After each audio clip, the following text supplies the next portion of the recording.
They called it the Iron Coffin long before I ever set foot inside it. The veterans said no pilot lasted more than 3 missions in one. It was an outdated assault frame built for wars nobody wanted to remember. Heavy plating, minimal shielding, and a cockpit barely larger than a grave. When Kamar assigned it to me, the hangar went quiet. Not out of respect, but pity. I ran my hand across the hull and felt the scars of past battles etched into the metal. Each groove was a story of someone who had not walked away.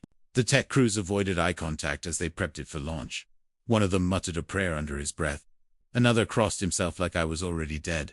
I did not blame them. The Iron Coffin had earned its name.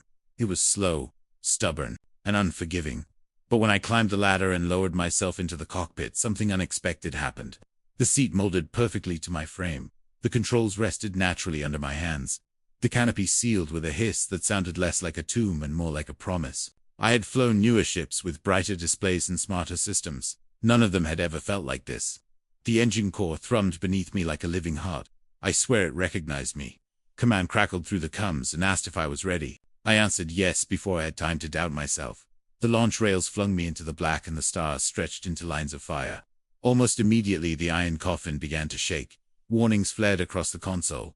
Cooling systems lagged. Power output spiked and dipped like a dying pulse. I remembered all the stories and felt the first flicker of fear. Then instinct took over.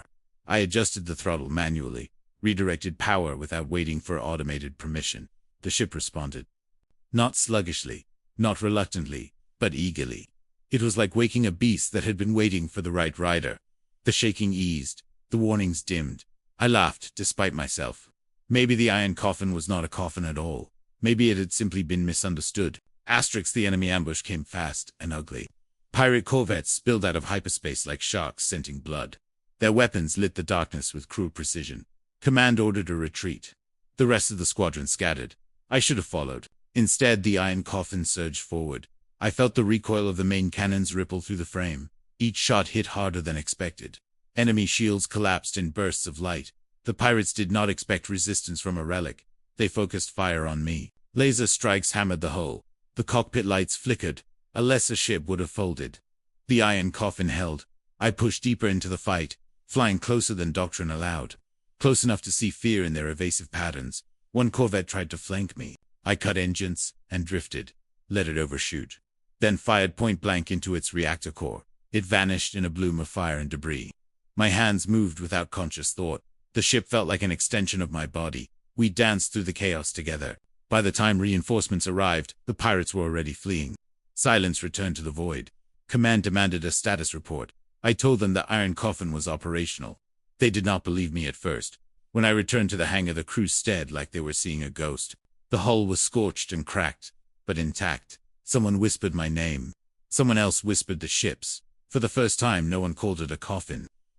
Between missions, I learned the Iron Coffin's quirks. It hated automated flight paths, preferred manual input, reacted faster when I trusted my instincts. The engineer said it was coincidence. I knew better. Sometimes the systems would reroute power before I commanded it, always in the direction I was about to choose. I dug into the maintenance logs and found fragments of erased data, names scratched out, missions classified and buried. This ship had flown more battles than any record admitted. It had outlived every pilot who came before me, not because it failed them, but because they failed to understand it. I spoke to it during long patrols, not because I was lonely, but because it felt right. The engine hum shifted when I did, almost like a response. When Commander ordered a suicidal assault on an enemy fortress world, I did not hesitate. Neither did the Iron Coffin. We punched through atmosphere under a storm of fire. Armor plates glowed red hot. Alarms screamed. I ignored them. I trusted the ship. It adjusted vector and thrust in ways no simulator could predict.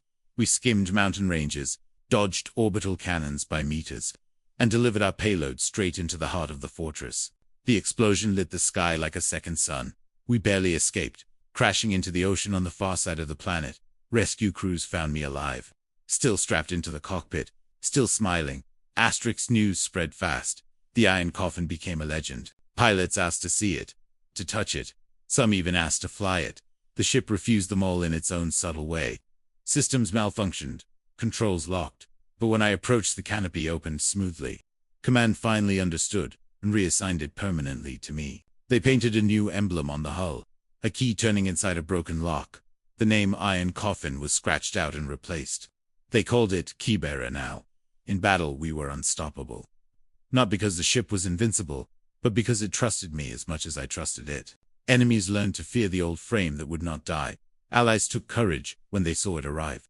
The final battle came at the edge of known space, a war-deciding clash. If we lost, there would be nothing left to defend. I sat in the cockpit and rested my hand on the ignition. I remembered the whispers, the pity, the name they had given it. Then I turned the key. The engine roared to life stronger than ever. We launched into history, through fire and darkness. When the battle ended, the stars were quiet again.